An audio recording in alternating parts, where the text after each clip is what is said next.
Hey guys, Forever here. Deltarune chapters 3 and 4 were released just over a month ago now, and I feel like it's been enough time for me to safely discuss spoilers involving the game. That being said, when I was playing through the update, one of the characters that stuck with me the most was the supporting character and secret boss of chapter 4, the Old Man, also known as the Hammer of Justice. And as I was playing through the game, he reminded me a lot of another wise old badass turtle from a franchise I also loved, especially as a kid, Master Oogway from Kung Fu Panda. So today, let's take a look at who'd win in a fight, the mentor of the dragon or the mentor of the dragon warrior. If you enjoyed the video, make sure to like and subscribe, as these take a ton of effort to make, and I make a lot of stuff like this on the channel. Feel free to comment down below who you think is going to win and why, and feel free to drop suggestions for more matchups down below or in my Discord. Of course, a quick spoiler warning for both these franchises. With that out of the way, seeing as how Deltarune is a bit more relevant right now, let's start with the Hammer of Justice. I need a hand, I am motherfucking Gerson Boom. The Hammer of Justice is the darker reincarnation of Gerson Boom, a deceased author in the world of Deltarune. When a monster dies, their body turns to dust, and said dust is buried with an important item, in this case, a hammer. But with the power of a dark fountain, a structure that creates a world in which inanimate objects come to life, Gerson's corpse was reborn as the Old Man in the church's dark world. While he may seem like a crazy old guy at first, after Susie finds the Justice Axe, he reveals that he still got that dog in him through his boss fight, revealing himself as the Hammer of Justice, not unlike his Undertale variant in his prime. Getting into his scaling, in terms of attack potency, he should scale above the Delta Warriors, as he's able to defeat Susie while being implied to be holding back, while Susie is explicitly going all out. Therefore, he should scale above characters that the Fun Gang had previously defeated. In particular, mini-bosses have feats consistently around the building level of AP, from feats like Rules Card's Thrash Machine attack exploding with 0.3 tons of TNT, and El Nina creating 5 large ice crystals in a single second, which has been found to require over a ton of TNT.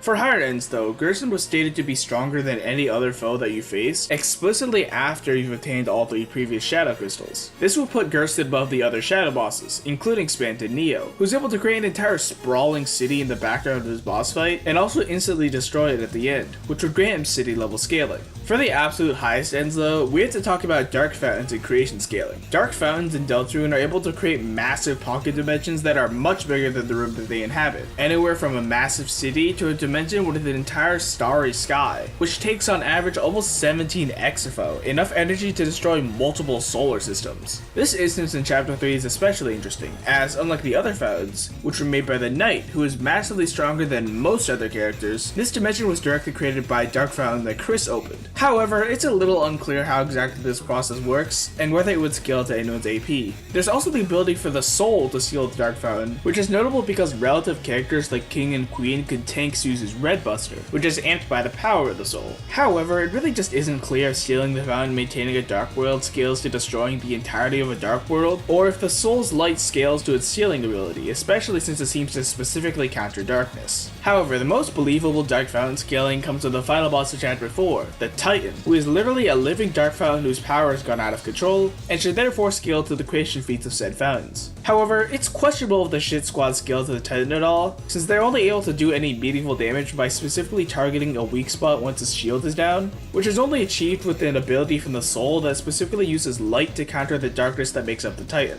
At the same time though, they are able to tank his attacks, and while you could argue that the Titan spawn attacks don't scale to its full power, you can't really say the same for other attacks like the hands and the giant fucking laser. So it's a little tricky to determine if anyone scales to the Titan, and personally I think there's too many contradictions to definitively scale anyone to it. Well, except for one character, the Hammer of Justice. In the final phase of the fight, when the Titan regenerates and all hope seems lost, with one casual toss of its hammer, the Old Man is able to badly damage the Titan's shield, and with the help of the Soul and Susie, can shatter it with a second hit. Therefore, due to being able to crack the Titan's shield with raw power instead of any special darkness countering ability, Gerson would downscale for the Titan, making him at best multi-solar system level. However, there's an argument to scale the Titan even higher, as the Knight notably used 5 different swords to create the Titan, so it's possible that this Titan is made up of 5 fountains merged into one. Multiplying our initial value by 5, this means that the Titan could potentially scale to over 84 exafo, even further into a multi-solar system. Moving on from strength, let's get to speed. Gerson is surprisingly quick for being a tortoise, being able to tag and even blitz Susie, and consistently dodge all of her attacks except when caught off guard. Even in chapter 1, Susie is able to react to and move fast enough to block sound waves, granting her supersonic scaling, which is backed up by Chris being able to dodge electricity moving through the air in chapter 2, which has been calculated calculated to just under Mach 2. Later, during the Giga Queen fight, the Thrash Machine is able to react to and counter a baseball moving so fast that it catches fire, which would require speeds around Mach 5. And while the heroes alleged don't scale to the Thrash Machine in terms of physical strength, they should scale to speed since they're physically piloting it. At best though, there are some attacks that Chris can dodge that can be considered to be light-based. The most explicitly light-based attack is from the Zapper enemy, whose beams are described to be lasers and also infrared, making them likely light speed. Comparing this to the Soul, it's been calculated that they would be moving at around 44% the speed of light, which is relativistic.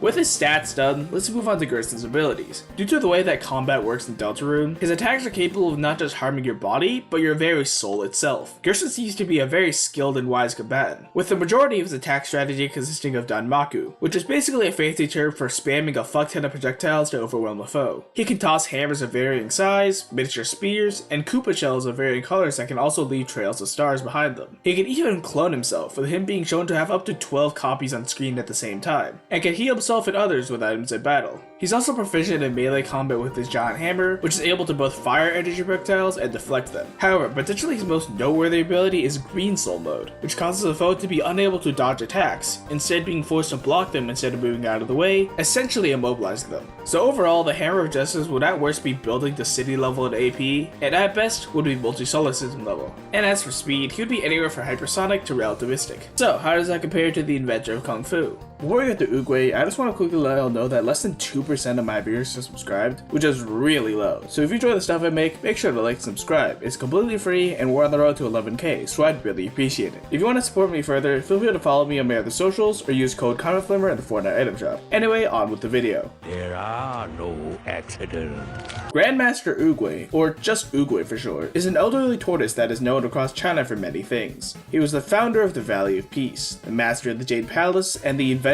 of Kung Fu. While he may seem past his prime, he is still respected by all of China, and is one of the strongest and most skilled Kung Fu masters and wielders of Chi in the franchise. Before I get into the rundown of Oogway though, I need to clear up what exactly I'll be using, as not only does Kung Fu Panda have its 4 movies, but also multiple TV shows. However, according to an interview with the co-director of Kung Fu Panda 4, the shows are not canon to the movies. So for this video, I will only be using the canon movies and the supplementary material. With that out of the way, let's get to the scaling. Now for most of the time he's on screen, Oogway doesn't really do much other than be wise, choose the Dragon Warrior, and then kill himself. There's pretty much only one main fight scene involving him, which is the amazing fight between him and Kai in the Spirit Realm at the start of the 3rd movie, where he's able to trade blows with him, block his attacks, and harm him with his chi. Kai the Collector is a character that had previously absorbed the chi of every single master in the Spirit Realm. This includes Tai Lung, who in the first movie in his Battle of Po was able to create a crater with over 1.3 tons of TNT of force, enough energy to destroy a building. However, the most impressive on-screen feats in the movies are during the fight with Kai itself, as Kai is able to split a mountain with enough force to destroy a small town, and also slams rocks into Oogway's chi shield hard enough to create a shockwave that decimates multiple rocks in the surrounding area, with this being calculated to almost 14 kilotons of TNT, placing him into the Town level of AP.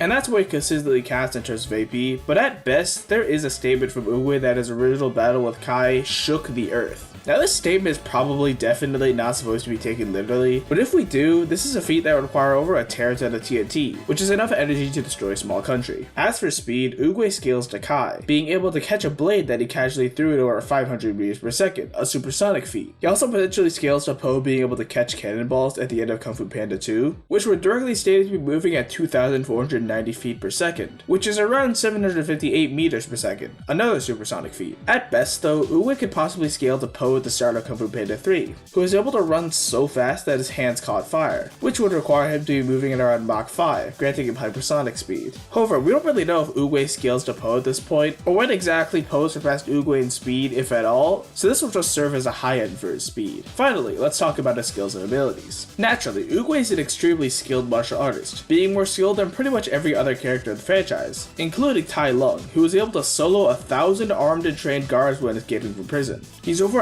1,000 years old and has been fighting for at least 500 years, and was once the general of an army, so it's safe to say he has a ton of experience as well. He also has knowledge and pressure points, being able to completely immobilize foes in just a couple touches. He can even kill people instantly with the whooshy finger hold. He's also implied to be able to see the future to some degree, but not really in a way that's applicable in a fight. He's even perceptive enough to be able to detect and catch an attack with his eyes closed. And with Chi, a spiritual energy that flows through all living things, he's able to amp his stats and heal himself and others. In terms of weapons, in his warrior days, he wielded a spear in combat, but after his passing, he wields a jade staff that allows him to create constructs with Chi. With this staff, he can create dragon projectiles, massive shields, and even the traditional Chinese symbol for Chi, but written backwards so his enemies can read it. How nice of him. Finally, we come to Oogway's potentially most important and complicated property. He's kinda dead. In Kung Fu Panda, when a Kung Fu master dies, they ascend to the spirit realm and become a spirit warrior. He doesn't become incorporeal or anything though, but is exempt from techniques that only work on mortals like the whooshy finger hold. But the most important question about spirit warriors we have to ask is whether they can even die at all. In Kung Fu Panda 3, both Kai and Po were able to escape the spirit realm using their chi, essentially coming back to life, though notably in different ways. Kai used his raw power from absorbing the chi of dozens of masters to force his way out of the spirit realm, while Po used the jade staff to create a portal from the mortal realm to the spirit realm, which is consistent with Kung Fu Panda 4 revealing that the staff is what allows travel between these two realms. Oogway was also implied to be able to come back, and he has a staff similar to Po's staff, which was also Oogway's at one point. So it's safe to say that if Oogway is killed, as long as he has the staff, he can come back to life. However, without the staff, he likely wouldn't be able to force his way out like Kai did. Kai was stronger than Oogway before absorbing his chi, but needed Oogway's chi to be powerful enough to escape the spirit realm. Therefore, if Kai wasn't powerful enough to do so, Oogway wouldn't be able to brute force himself out of the spirit realm either. But what exactly happens when a spirit warrior dies? After Kai got exploded by Po at the end of Kung Fu Panda 3, it was implied that he was gone for good. But in Kung Fu Panda 4, he's just kinda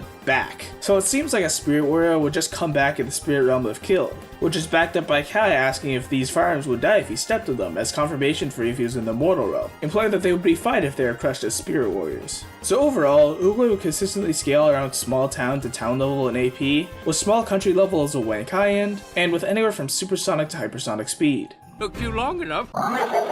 So now that we've scaled these two characters, who wins? Before we compare the characters, let me clarify that in terms of the setting, this fight will be using reality equalization, basically taking place in a neutral zone that allows Gerson to exist outside of being a dead body in a cabinet, but doesn't grant Oogway a weird unquantifiable Dark World boost. With that out of the way, let's break it down into 4 stats: strength, speed, skill, and hacks. In terms of strength, it's not really a contest. Oogway consistently caps around town level, and has a singular extremely shaky statement to get into small country. Meanwhile, not only does Gerson have city level scaling, he has arguments to scale all the way to multi-solar system, which are honestly more believable than Oogway's earth-shaking statement. Strength goes to Gerson. Their speeds may seem closer at a glance, with them both having metas to get them into the supersonic to hypersonic ranges. However, Oogway caps hypersonic, while there are showing for the 3 heroes that can get Gerson into the relativistic ranges of speed. Adding on top of that, Gerson be able to immobilize Oogway much easier than Oogway could immobilize him, and Gerson takes speed. With skill, however, it's a different story. Gerson is implied to be pretty skilled with his weapons, but that doesn't even come close to Oogway having hundreds of years of experience and literally inventing Kung Fu. Oogway easily takes skill, which leaves our last factor, hacks. While Oogway can block attacks with his staff and constructs, Gerson is so much stronger that it's unlikely that Oogway could block a full force strike from him in Green Soul mode. He could maybe immobilize Gerson with pressure points, but he would have to catch him first, and also find a way around the armor covering his body. And while he does have a way to end the fight in one move with the whooshy finger hold, that isn't doing much against a character that is so much faster. Adding on top of that Gerson's newest projectiles and clones, and Oogway could be easily overwhelmed, especially since his only long-range option can be deflected by Gerson's hammer. But could Gerson actually permanently kill Oogway? The thing is, Gerson can not only attack your body, but can also physically attack your soul, which is a level of damage that far exceeds simply killing someone's body. However, there is an argument to be made that Kai getting his chi overloaded is similar to getting his soul attacked, though evidence to back this up is kinda flimsy. So while Gerson could easily kill Oogway, it's not entirely clear if he could just come back to life with the staff. But that's the thing, Oogway needs the staff to come back, and can't brute force his way back to the mortal realm like Kai did. If he gets disarmed and then killed, he'd be stuck in the spirit realm. Or, you know, dead. So if Gerson, who steals your items during this fight, manages to disarm Oogway, who has been disarmed before, it's pretty much game over. And while it might take a while before Gerson figures out the staff thing, Gerson is pretty intelligent, so it's unlikely Oogway could land one of his weird hacks moves before Gerson could figure out how to disarm him and kill him, due to his vastly superior stats. So while Oogway is much more skilled, has much more experience, and can come back to life with his staff, Gerson's superior strength, speed, hacks, and ability to deny Oogway his ticket back to the mortal Auto Realm gives him the win in my eyes, with high difficulty. But what do y'all think? Is there anything that I missed from either side that would change the outcome? Make sure to like, subscribe, and comment if you enjoyed, and feel free to share your thoughts on this video or more matchup sessions in the comments or in my Discord. Remember to keep all discussions civil, and check out some of my other Powerscaling videos if you enjoyed this one. But that's all for me today. See ya!